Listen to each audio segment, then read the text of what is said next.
નમસ્કાર મિત્રો, સ્વાગત છે તમારું વિડીયોમાં। તમે જોઈ રહ્યા છો દેશ, દુનિયા અને ગુજરાતના તાજા સમાચાર। 2 નવેમ્બરથી શરૂ થશે ગિરનારની લીલી પરિક્રમા। પોલીસ ફોરેસ્ટ જવાન તૈનાત, એક્સ્ટ્રા બસો દોડાવશે। અમદાવાદમાં આ જગ્યાએ 5 મિનિટ ઊભા ન રહી શકાય। 15મી સદીના ઐતિહાસિક સ્મારક પાસે આવતી દુર્ગંધથી સ્થાનિકો પરેશાન છે। શું છે મામલો? કમોસમી વરસાદે ખેડૂતોની ચિંતા વધારી। ધાંગધ્રામાં ખેડૂતોના કપાસ, મગફળી જેવા પાક નષ્ટ થવાની ભીતિ। મોન્થા ચક્રવાતની અસર, આગામી 3 દિવસ ગુજરાતમાં ભારે વરસાદની આગાહી, ખેડૂતો ચિંતિત।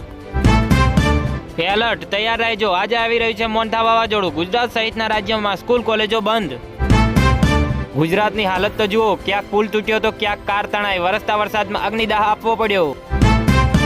ગુજરાત પર તૂટી પડશે મેઘરાજ। રેઇન ફોરકાસ્ટ અનુસાર 26 જિલ્લાઓ માટે એલર્ટ। અરબ સાગરમાં ભયાનક ડિપ્રેશન સક્રિય। અમરેલીમાં કમોસમી વરસાદથી ખેડૂતો પાયમાલ। રાજુલા, જાફરાબાદ સહિત અનેક તાલુકામાં પાકને ભારે નુકસાન। ગુજરાતમાં હજુ 4 દિવસ ભારે વરસાદની આગાહી। આજે 10 જિલ્લામાં રેડ એલર્ટ। હું સારવાર નહીં જ કરું, અમદાવાદની સોલા સિવિલમાં મહિલા ડોક્ટરે દર્દીના સ્વજનને લાફો માર્યો। ખરાબ હવામાને સમુદ્ર ખેડૂતોની હાલત બગાડી નાખી। મધદરિયેથી અનેક બોટો પરત આવી।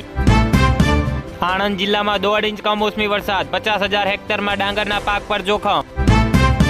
અતિવૃષ્ટિ સહાયના રૂપિયા 1769 કરોડમાંથી 500 કરોડ પણ ખેડૂતોને ચૂકવાયા નથી। પાક ધિરાણ માફ કરવા માંગ। માવઠાએ ગુજરાતના ખેડૂતોને રડાવ્યા। 50 રૂપિયા વેચાતા કેળા 5માં વેચવા મજબૂર। બાગાયતી પાકોમાં સડો પડ્યો। ઈરાનમાં બંધક બનાવેલા 4 ગુજરાતીઓ આખરે મુક્ત થયા, વતન આવવા રવાના। ઘર બનાવવું હવે સસ્તું। બાળુ, સરિયા અને સિમેન્ટના નવા ભાવમાં ભારે ઘટાડો। અરબી સમુદ્રના ડિપ્રેશનની ઘાત, આજે પણ સૌરાષ્ટ્રના 3 જિલ્લામાં અતિ ભારે વરસાદની આફત। મોટું સંકટ, ભર શિયાળે અડધા ગુજરાત પર ઘાત। 16 જિલ્લામાં પૂરનું જોખમ। ગુજરાતમાં વરસાદ, આજે 13 જિલ્લામાં કહેર મચાવશે વરસાદ। જાણો હવામાન વિભાગની આગાહી। ગુજરાતમાં પડશે ભારેથી અતિ ભારે વરસાદ। સિસ્ટમે વળાંક લીધો, સીધી રાજ્ય તરફ આવશે।